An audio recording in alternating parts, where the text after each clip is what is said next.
She spoke Italian in front of him hours later. He ordered "She's mine." "Subscribe because you never know, this might be our last meeting." The night was cold, sharp, and drenched in danger. Venice's narrow streets shimmered with golden reflections as the rain fell in thin silver threads.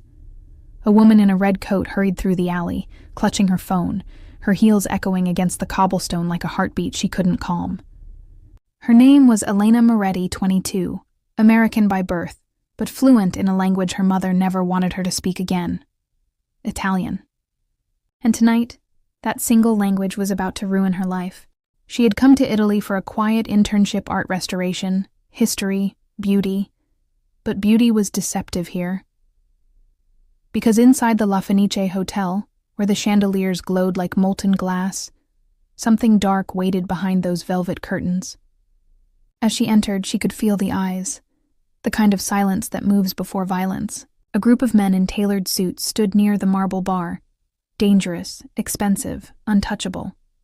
And at the center of them sat Matteo De Luca, the youngest and most feared mafia don in northern Italy. His presence changed the air itself. He was in his early 30s, jet black hair slicked back, a jaw carved from authority, and eyes that looked like storms bottled behind glass. No one dared speak while he was silent. No one breathed wrong when he was thinking. Elena didn't know who he was. Not yet. She was only there to deliver a restored document for a private client. But as fate would have it, that client never showed up. Instead, she ended up standing just a few steps from Matteo's table, holding an envelope she didn't realize contained something more valuable than art. Matteo's gaze lifted. One look and the world narrowed. His voice was low, dangerous, magnetic. "Lost, Bella?" The men around him smirked, but she didn't notice. She was too busy trying to steady her breath. "I'm sorry. I was told to deliver this." Her accent was American, soft. But when the waiter suddenly brushed past and spilled wine near her shoes, she muttered under her breath in perfect Italian. "Per l'amor di Dio, guarda dove vai. For God's sake, watch where you're going." That single moment froze Matteo mid-sip. The entire table fell silent.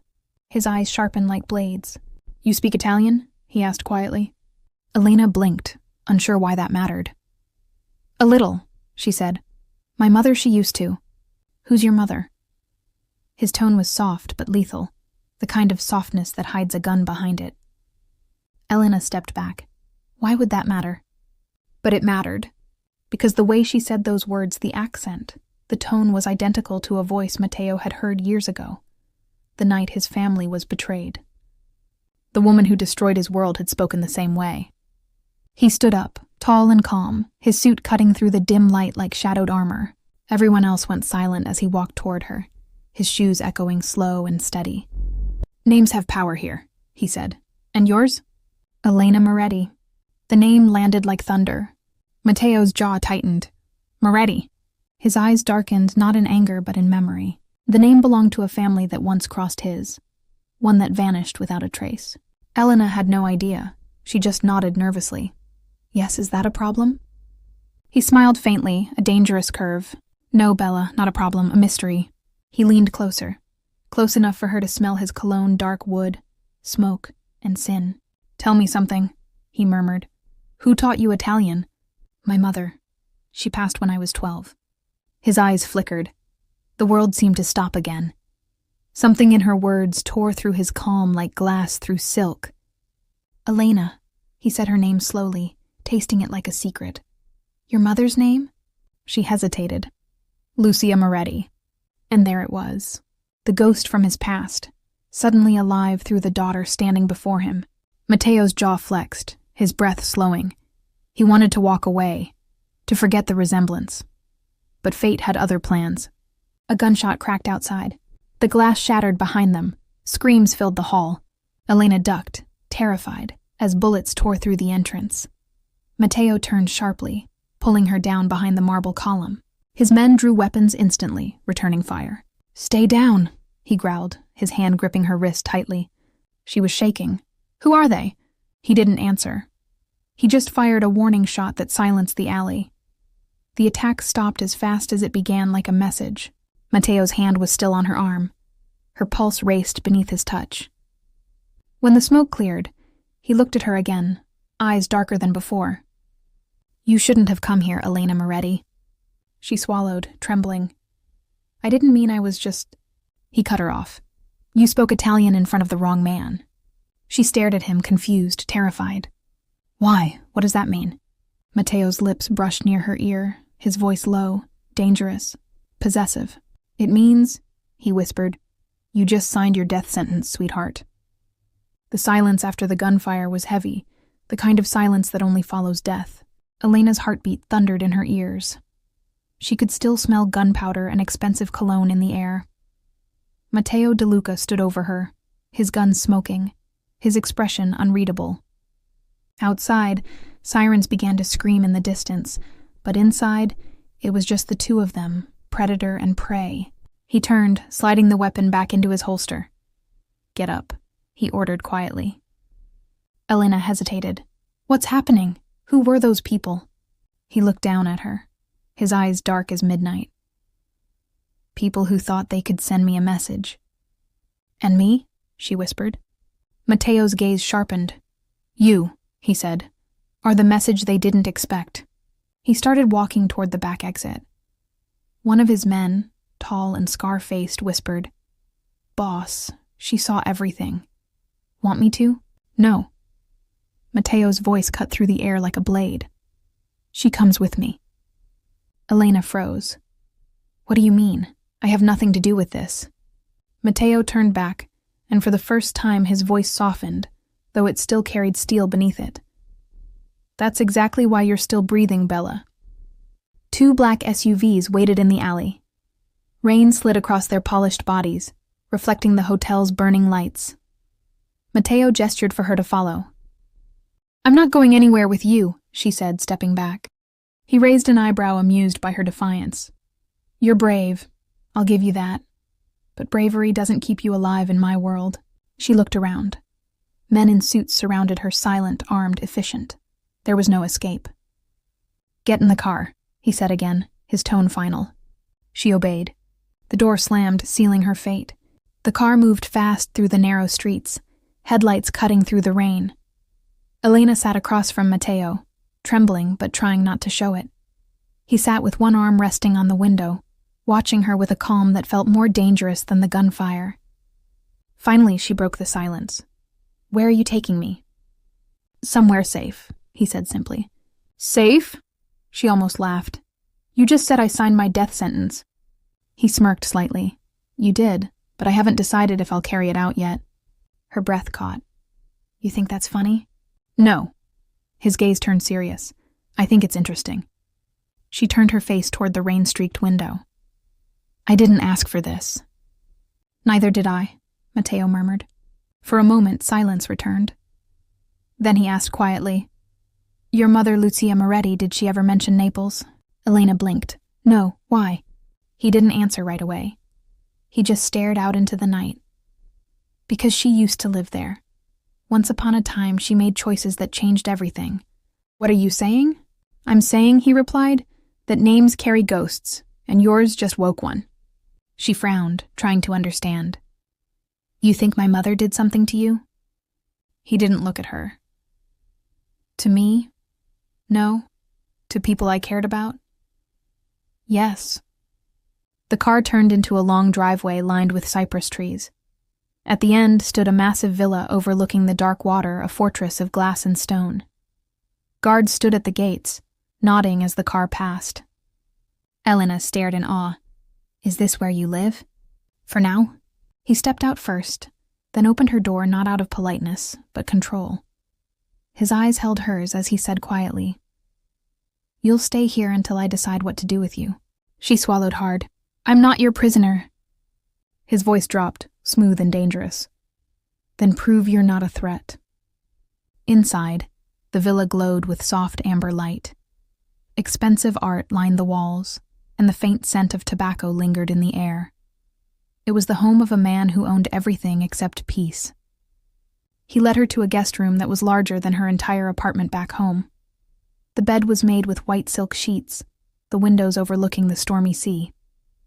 "You'll have what you need," he said. "Clothes, food, privacy." "And freedom?" she asked bitterly. He gave a faint smirk. You're alive. That's more than freedom right now. She turned away, angry tears rising. You can't just keep me here. He walked closer, slow, deliberate, until the air between them felt heavy. Watch me. Her pulse raced. He was too close, too dangerous. And yet something in his eyes, the flicker of sadness, maybe guilt, made her chest tighten. Why do I feel like you're not telling me everything? She whispered. He stared at her, jaw tense. Because some truths are better left buried, Elena. Their eyes locked her fear against his darkness until one of his men appeared at the door. Boss? He said. They found the mark on her phone. Matteo turned sharply. What mark? The guard handed him the device. It was traced. Someone was tracking her since she arrived in Venice. Elena gasped. What? That's impossible. Matteo's eyes narrowed. Who gave you that phone? My professor, she stammered. He said it was part of the internship program. Matteo's voice dropped to a whisper. Your internship was a setup. He stepped closer again, his expression unreadable. Someone sent you to me, and now I need to find out why. Her breath trembled. I swear I don't know anything. I believe you, he said softly, surprising her. But belief doesn't mean safety. He turned toward his guard. No one touches her. Not a word leaves this villa. The guard nodded and left. Matteo looked back at her. You'll stay in this room tonight. Tomorrow we talk. He started to leave, then paused at the door. His voice was low, almost possessive now. Lock the door if it makes you feel safe, he said. But if you try to run... He met her eyes. The darkness in his tone sent chills through her spine. I'll find you, Elena. And next time I won't be this gentle. The door closed behind him. Elena sank onto the bed, her heart racing. Somewhere inside the walls, she could hear the distant sound of the sea, and maybe, just maybe, her destiny shifting, because she didn't know it yet. But Matteo De Luca had already made his decision. He wasn't going to kill her. He was going to keep her. The rain had stopped, but the storm inside the villa hadn't. Elena woke up to the sound of voices echoing down the marble hallway. Low, angry, masculine. She didn't understand most of the Italian words, but she caught one name repeated again and again. Moretti. Her name. Her mother's name. She stepped closer to the door, pressing her ear against the wood. She's not just some girl, a man's voice said sharply. Her family used to run with the old syndicate. You can't keep her here, Matteo. She's a liability.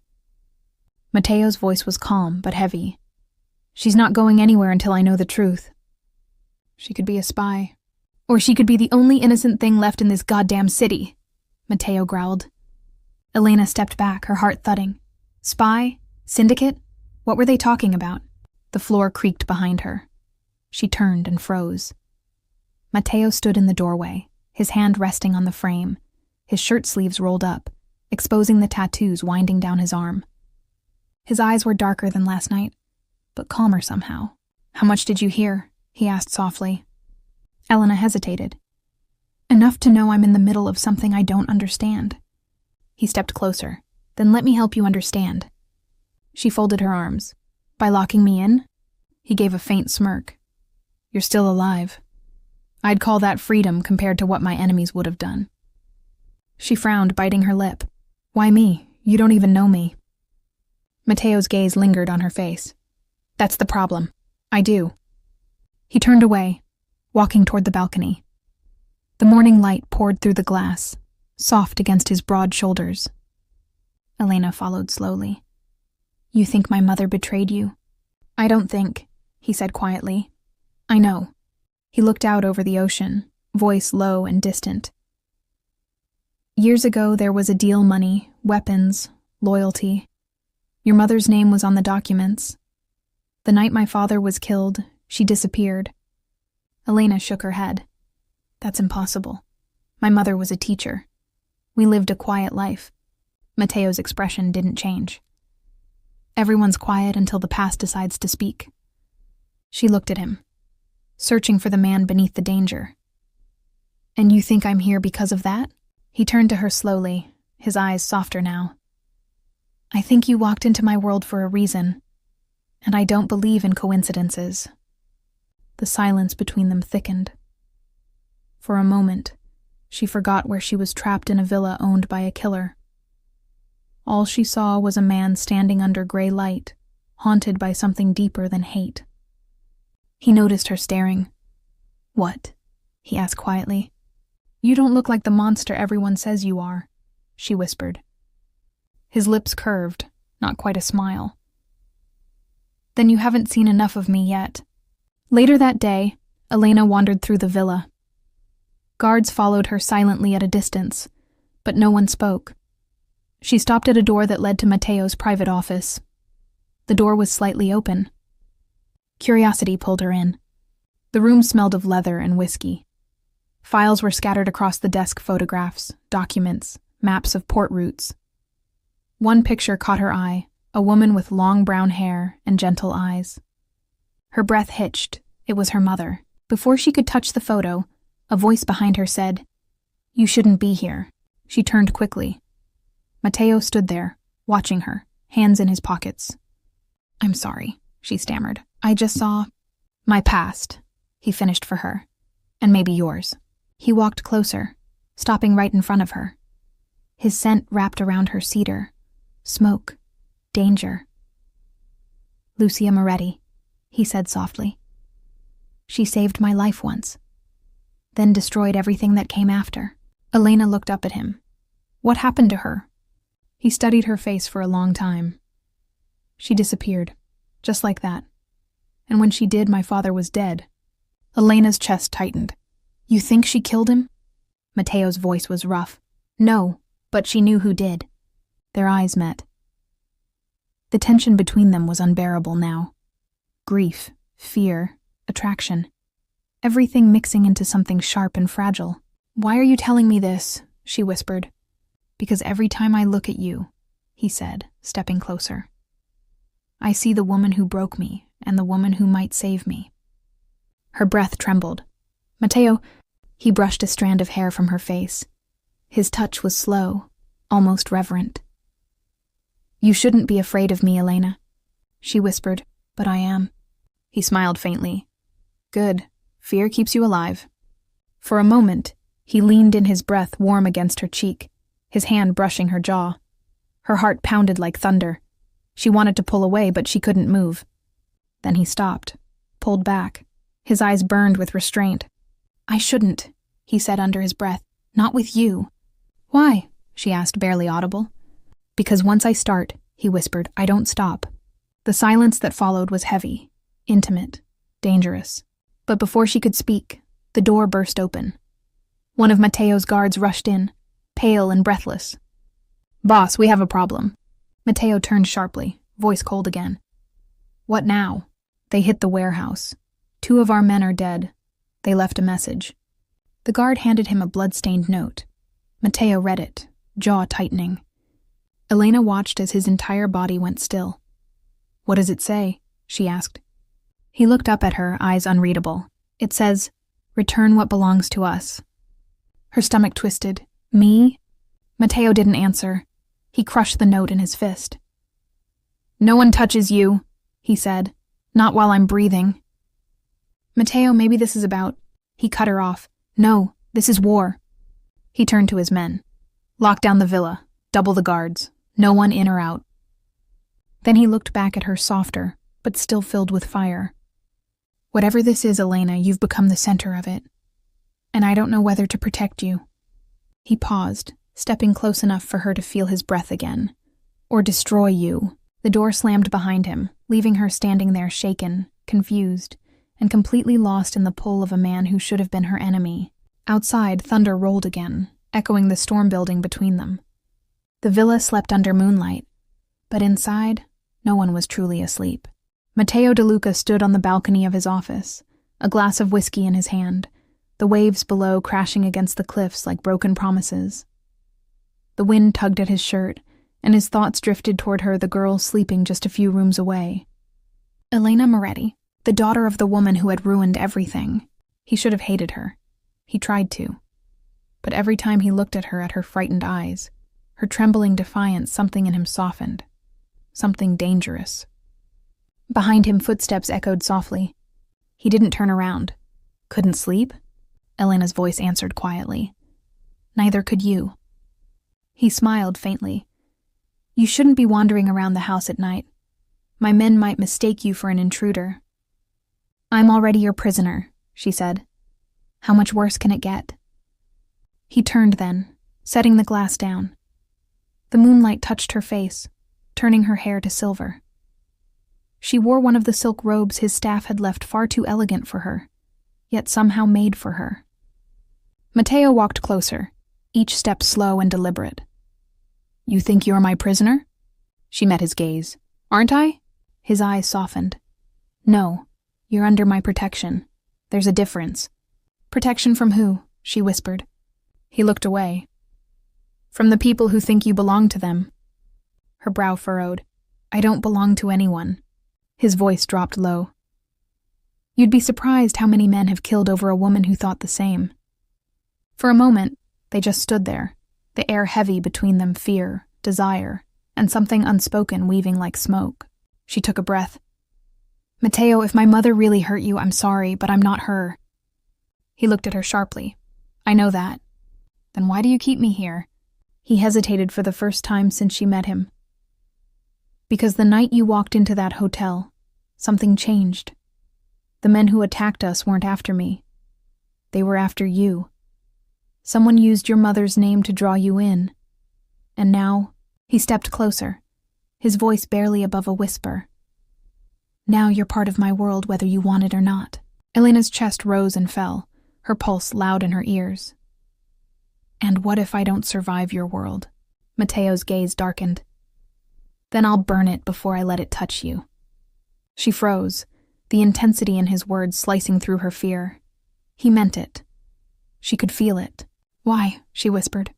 Because, he said softly, I can't watch another innocent die because of me. The confession slipped out before he could stop it. He turned away, gripping the railing as if to steady himself. Elena stepped closer. Who did you lose? He exhaled slowly. My brother. 5 years ago, a deal gone wrong. Your mother was there that night.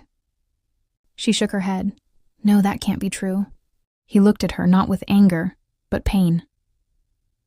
I saw her. I was 25. He was 23.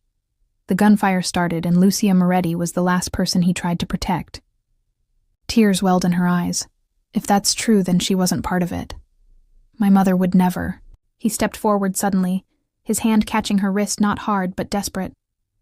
Don't defend her until you know everything, Elena. Sometimes good people hide the darkest truths. She looked up at him, her voice trembling. And what about you, Matteo? Are you one of the good people? He stared at her, then smiled faintly. No, Bella. I'm the kind your mother warned you about. Yet his thumb brushed her wrist gently, his touch contradicting every word. The air between them thickened. He was close enough for her to feel the warmth of his breath, the heat of his body. Her heart raced so fast it almost hurt. Matteo, she whispered. He hesitated, his jaw tight, fighting something invisible. Don't look at me like that. Like what? Like you don't know who I am. He stepped back, breaking the tension, and poured another drink. You should sleep. Tomorrow will be worse. She didn't move. You hide behind danger like it's armor. He smirked faintly. And you hide behind innocence. For a long moment, silence lingered heavy, electric. Then Matteo sighed. There's something you need to see.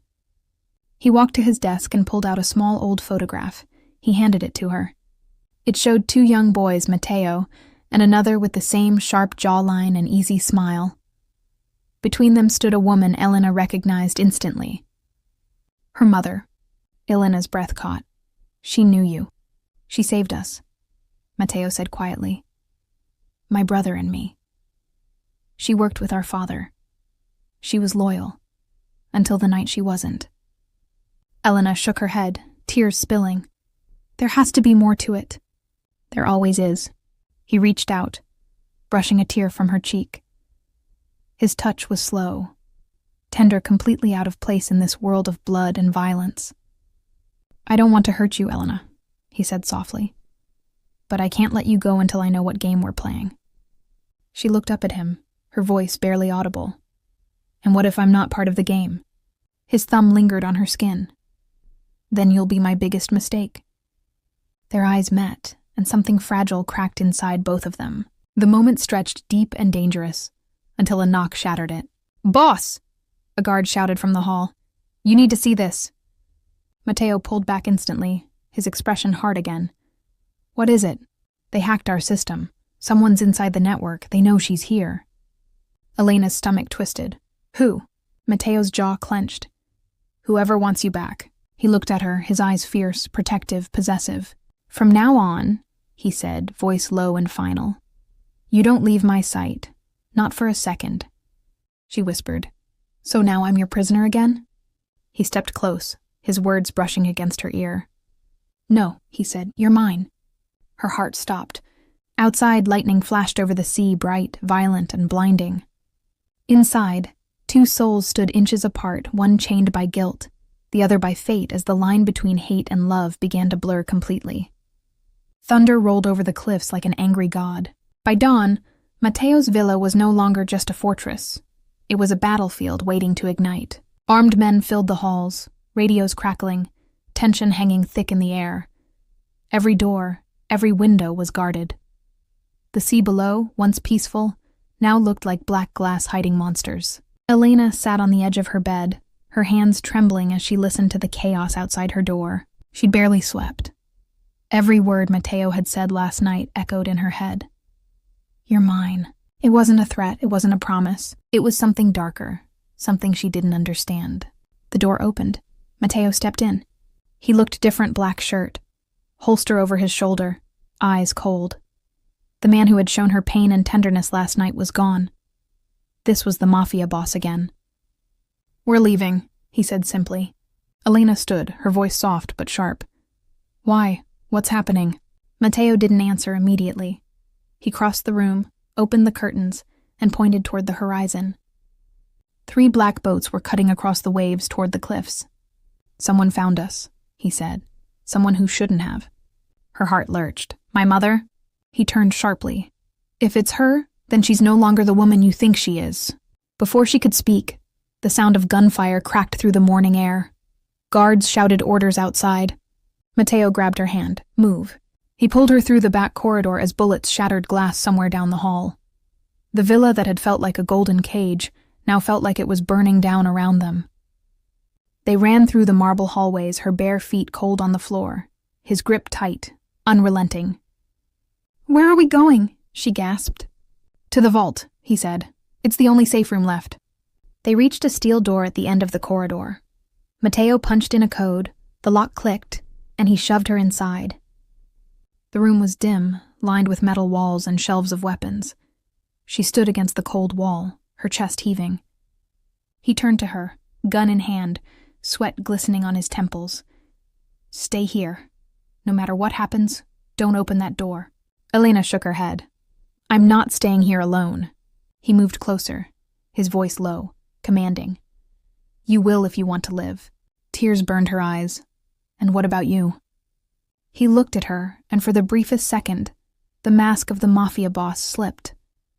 She saw the man beneath, the man who had already lost too much. He reached for her face, his thumb brushing her lips. "I'll come back, I swear it." "Mateo," he kissed her. It wasn't gentle. It was desperate, raw. It tasted like fear and fire and everything he'd never said. When he pulled back, his eyes were dark and wild. "If I don't say it," she whispered, clutching his shirt. "You will." He smiled faintly, heartbreak in his eyes. "You make me believe in impossible things." Then he turned and left, locking the door behind him. Outside, the villa erupted into chaos. Mateo moved like a shadow, gun steady, mind sharper than ever. His men were pinned down near the main staircase. He fired, hitting 2 attackers before they could advance. Marco shouted from the hall. "They're using our system against us. Someone gave them the codes." Mateo cursed under his breath. "Then we have a traitor." As he reloaded, a voice crackled through the comms. "Mateo De Luca," the voice drawled low, mocking, familiar. "Still playing hero, I see." Mateo froze. He knew that voice. "Johnny," he said coldly. "You're supposed to be dead." Johnny laughed. Rumors are so dramatic, aren't they, brother? Matteo's chest tightened. What do you want? Her, Gianni said. The girl, the daughter of Lucia Moretti. You stole what was mine. Matteo's grip tightened on the gun. She was never yours. Gianni's voice grew darker. Oh, but she will be. Just like our mother. Just like every woman who thought she could save a DeLuca. Static filled the line, followed by the sharp crack of another explosion. Matteo ran. He reached the end of the hall just as one of the walls gave way. Smoke filled the corridor. Through it, he saw a figure in black tall, smirking his brother, alive, holding a detonator in his hand. Gianni tilted his head. Miss me, Fratello? Matteo raised his gun. You sold us to the Russians. You killed our father. Gianni grinned. Correction. We killed him. You just never had the courage to admit it. They circled each other, years of hate tightening between them like a noose. You think I'll let you touch her? Matteo growled. Gianni's smirk widened. You already did. That's your sin. You fell for her. And now, brother, you'll pay for it. He pressed the detonator. A flash of light, the wall exploded, throwing Matteo across the room. His head hit the floor. Pain flared white. Through the ringing in his ears, he heard shouting. Elena, find the girl. His blood ran cold. He forced himself up, limping toward the vault, smoke and fire swirling around him. Inside the vault, Elena heard the blast and screamed. Matteo. She pounded on the door. Matteo. No answer. Panic clawed at her chest. She looked around the walls, the shelves, until her gaze fell on a small metal lever beside the door. A manual override. She hesitated. He'd told her not to move. But what if he was dying out there? Her hand trembled. I'm not losing you too, she whispered and pulled the lever. The door hissed open. Smoke poured in. She stepped out, coughing, her vision blurred. The corridor was destroyed, pieces of ceiling scattered, blood on the floor. Matteo, she cried again. A shadow moved ahead. Relief flooded her. Matteo. But it wasn't him. It was Gianni. He smiled, cruel, charming, identical to Matteo, except for the emptiness in his eyes. Well, well, he said softly. So this is what my brother's been hiding. Elena backed away, heart racing. You're his brother. And you, he said, walking toward her, are my leverage. He reached for her wrist. Before he could touch her, a gunshot rang out. Gianni froze, a crimson bloom spreading across his shoulder. Matteo stood at the end of the hall, blood running down his temple, gun steady. Step away from her. Gianni laughed through the pain. You'll have to kill me first. Matteo's voice was like steel. I intend to. The corridor was smoke and fire, the smell of blood heavy in the air. Matteo's boots echoed against the marble as he stepped closer, gun still raised. Gianni stood half in shadow, smirking even as blood soaked his shoulder. You never learn, Gianni said, voice low and taunting. Still trying to save what you'll eventually destroy. Matteo's jaw tightened. You should have stayed dead. Gianni chuckled, eyes burning with cruel amusement. And miss this family reunion? Never. Behind Matteo, Elena pressed herself against the wall, terrified.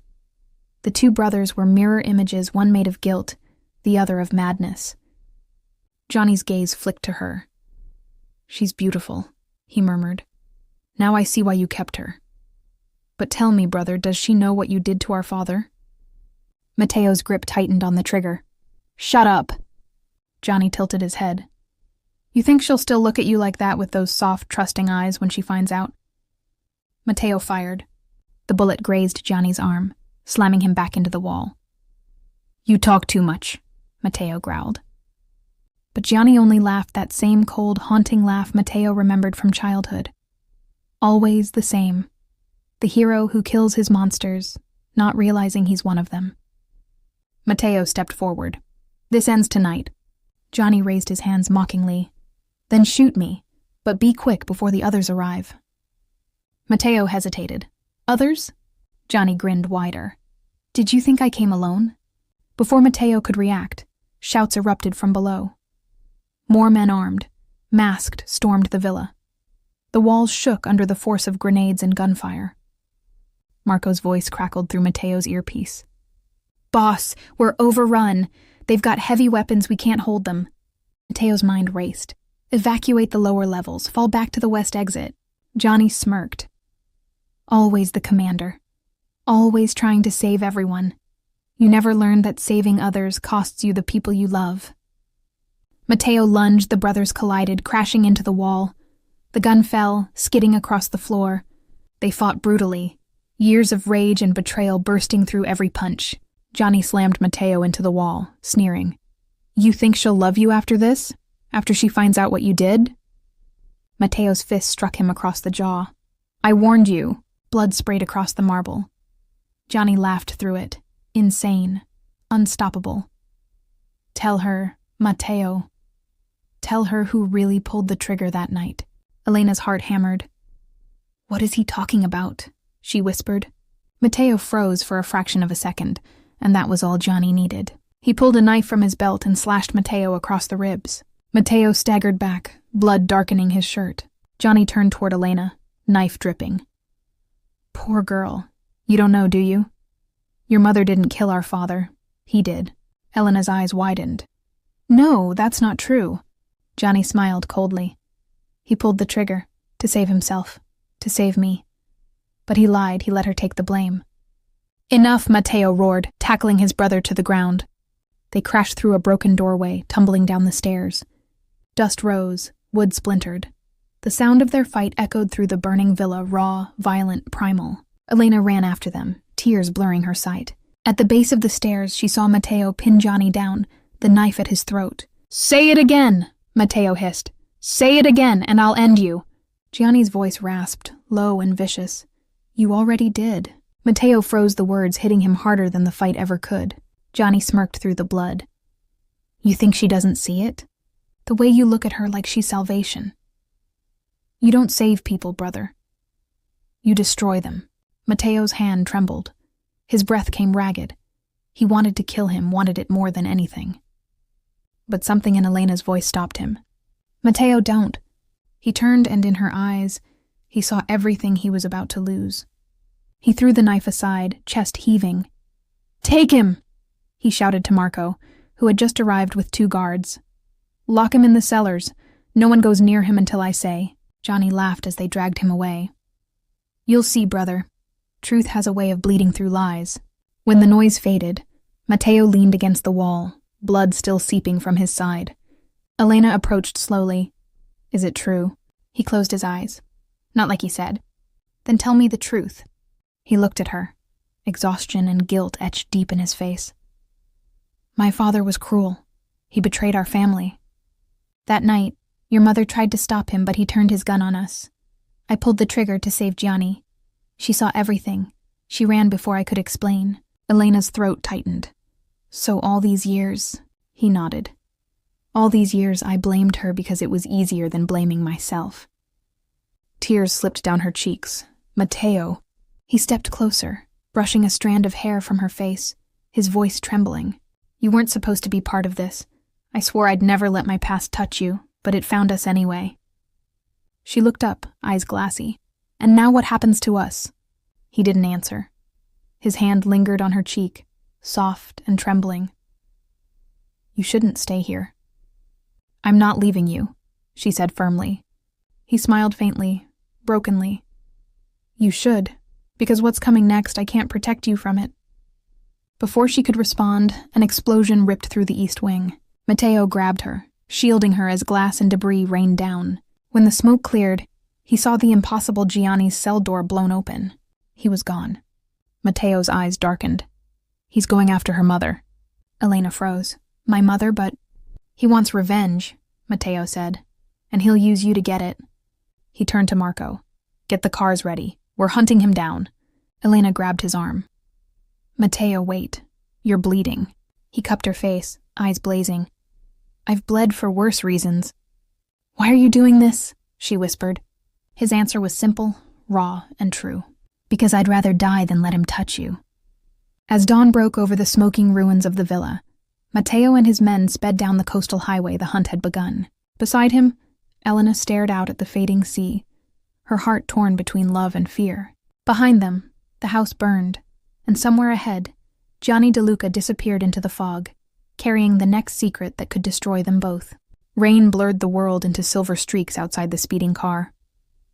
Mateo's hands gripped the wheel so hard his knuckles whitened, headlights slicing through the darkness of the coastal road. Beside him, Elena stared out the window, her reflection pale and silent against the storm. They had been driving for hours. Every few minutes, Mateo checked the rear mirror, one habit from a lifetime of ambushes. "He's not far," he muttered. "Gianni?" Elena asked softly. He nodded. "He's been a shadow since Naples. He wants us cornered." Elena hugged her arms. "Then why are we going toward him?" Mateo's jaw tightened. "Because running means he wins. Tonight, it ends." Thunder rolled over the cliffs. Inside the car, tension breathed louder than the storm. She turned toward him. "You think killing him will fix anything. I think not killing him will cost me you," Mateo said quietly. Her breath caught. "You can't mean that." He shot her a quick glance. Rainlight gleamed in his eyes. "I've already lost everything once. I won't lose again." Silence. Only the sound of wipers slicing rain. Then her voice broke through, trembling. "Mateo, what if I tell you something that changes everything?" His hand froze on the gear. "What?" "My mother, she wasn't working with Gianni 5 years ago. She was working against him. She saved your brother from an ambush. But someone tipped Gianni off. Someone from your own men." Mateo's breath hitched. "You're lying." "I'm not." She reached into her coat and pulled a small flash drive. "Before she disappeared, she left this with me. Said if anything happened, to give it to the man named Matteo De Luca." He stared at it as if it were a gun. "What's on it?" "Proof." Her eyes glistened. "Proof that the person who killed your brother wasn't my mother, it was your cousin Luca." Mateo's world tilted. "No, Luca's been loyal since." A gunshot cracked through the storm. The windshield exploded. "Down!" Mateo shouted, grabbing Elena's head and ducking her below the dashboard. Another shot ripped the rear mirror off. He slammed the car to the side of the road, engine smoking. They tumbled out, crouching behind the door as bullets chewed the metal. Through the rain, a figure emerged, tall, leather-jacketed, eyes burning under the hood. "Luca De Luca. You should have stayed in your cage, cousin," he roared. "You were never supposed to find out." Mateo's chest tightened. "You killed Marco?" Luca laughed bitterly. "I did what I had to. He was going to give the family to a woman, to her mother." He pointed at Elena. "All because she played hero for the De Lucas." Elena flinched as Mateo rose slowly, gun in hand. "You betrayed blood, and you're about to join him." Luca raised his weapon, but Mateo fired first. The bullet struck Luca's shoulder. He stumbled back, firing wildly, sparks flying off the car. Rain soaked everything, gunfire, lightning, screams. When the shot stopped, Mateo was breathing hard, gun trembling in his hand. Luca lay against the guardrail, blood mixing with the rain. Mateo approached slowly. Luca coughed, smiling through crimson teeth. "You think killing me saves you? The police know everything. You'll die for this, cousin." Mateo's eyes were hollow. "Maybe, but at least you won't." He fired once more. Silence followed. Only the sound of rain and the sea below. Elena stepped out from behind the car, shaking. "Mateo." He turned to her, rain and tears were indistinguishable on his face. "It's over." She shook her head. "No, it's not. The flash drive, it has names, accounts, shipments. If the police get it, you'll go down too." He looked at her, realization dawning. "You knew. I wanted to save you," she whispered. "But there's no saving either of us now." "But there's no saving either of us now." He reached her, cupping her face. "Then we run." "Run where?" "Anywhere." His voice cracked. "As long as you're breathing beside me, I'll build a world from ashes." Her lips trembled. "And if I can't forgive what you've done, then I'll spend the rest of my life trying to make you forget." For a moment, the world narrowed to their faces, the rain, the blood, the heartbreak. Then she leaned forward and kissed him. It wasn't gentle. It was desperate, fierce, like two souls clinging to the only warmth left in the storm. When they broke apart, blue lights flashed in the distance. Sirens. Elena looked toward them. "Mateo." He nodded grimly. Get in the car. She hesitated. What about you? He brushed a strand of wet hair from her cheek. They'll only chase us if I'm alive. Go. Her eyes widened. No. He kissed her once, hard. Ti amo, Elena. Then he turned, firing into the air, drawing the sirens closer, giving her time to escape. She screamed his name as he walked into the flashing lights, hands raised, the storm swallowing him whole. The last thing she saw before disappearing into the dark road was Matteo De Luca, the man who had once sworn to burn the world for her, now standing against it alone. 3 months later, winter had settled over the Amalfi coast. The sea was calm again, the same cliffs now dusted with pale mist instead of fire and blood. The villa stood silent, shuttered, guarded, waiting for ghosts that never returned. In a small cafe overlooking the harbor, Elena sat alone by the window. She wore a long beige coat, her hair tucked under a scarf, her eyes hidden behind dark glasses. She had changed softer around the edges, but harder in the heart. In front of her lay a newspaper folded to a headline. Matteo De Luca, sentenced to 25 years testimony reveals betrayal within the De Luca family. Her fingers trembled slightly as she traced the photo below Matteo, in handcuffs, head held high, eyes as cold and unreadable as the night they met. He hadn't looked at the camera. He never did. She closed her eyes.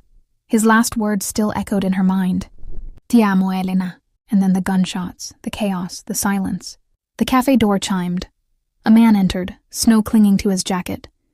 He moved to the counter, ordered an espresso, and for a brief second Elena's heart stopped. The angle, the way he stood, it was him. But when he turned, it wasn't. Just a stranger. Her chest tightened, and she looked away quickly. She'd been living like that for months, haunted by shadows that wore his face. Every sound of boots on stone, every knock at the door, every flash of lightning. He was gone, but he was everywhere. The waitress arrived with a small envelope. Someone dropped this for you, signora. Elena frowned. Who? The woman shrugged. He didn't say. Inside, her fingers brushed a thick card embossed with the seal of San Vittore prison. And one line, handwritten in Matteo's rough, slanted script. The world is quieter without me in it, but I see you in every silence, M. Her eyes filled instantly. She turned the card over. A tiny key was taped to the back. Her breath caught. The waitress noticed her expression. Are you all right? Elena forced a shaky smile. Yes. That night, she drove north away from the sea. The key burned warm in her pocket. It didn't open a cell. It opened his secret vault, buried beneath the old vineyard where it all began. When she reached it, dawn was breaking soft pink spilling across the cold hills. She found the hidden door under the vines, just as he once told her during a quiet night on the balcony. If I ever disappear, follow the grapes. They'll lead you to the truth. Inside, the air was cool and still. Dust floated through the first beam of sunlight as she unlocked the chest in the corner. Inside, she found a letter, a gun, and a small music box. The kind a child might own. Her hands trembled as she unfolded the letter. Elena, if you're reading this, then I couldn't keep my promise. I told you I'd burn the world before it touched you. Instead, I burned myself. You once asked if I was one of the good men. I'm not. But for you, I tried to be. I could live with the blood, not with the look in your eyes. So I gave them everything. The names, the roots, the accounts. Enough to end the De Luca empire forever. I traded my kingdom for your freedom. Don't wait for me. But if you ever find yourself watching the sea at night and the waves sound like my name, know that I never stopped loving you. Matteo. By the time she finished reading, her tears had blurred every word. The music box slipped from her hand and opened. A soft melody filled the vault. A lullaby, one she remembered from the nights he couldn't sleep. The notes echoed softly, wrapping her in a quiet, unbearable ache. She pressed the box to her chest and whispered, Ti amo, Matteo, I never stopped either. Weeks later, the newspapers changed tone. The De Luca family empire collapsed. Gianni's network was dismantled, and a mysterious informant had disappeared from the prison transport during a storm off the coast. They never found the body, but sometimes, late at night, as Elena stood on the balcony of her new home overlooking the sea, she heard a car engine far below. A flash of headlights on the cliffs, a shadow that moved just a second too slow to be imagined. And only once she heard a voice through the rain. Low, rough, familiar. Still watching the waves, Bella? Her breath caught. She turned. but the balcony was empty, only the scent of salt and smoke lingered in the air. She smiled through her tears, heart trembling. Maybe it was the wind. Maybe it wasn't. Either way, she whispered to the night. I kept your promise, Mateo. The world didn't touch me, but you did. The waves answered softly, breaking against the cliffs like a heartbeat, and somewhere in that endless rhythm, love survived, unbroken, unseen, eternal.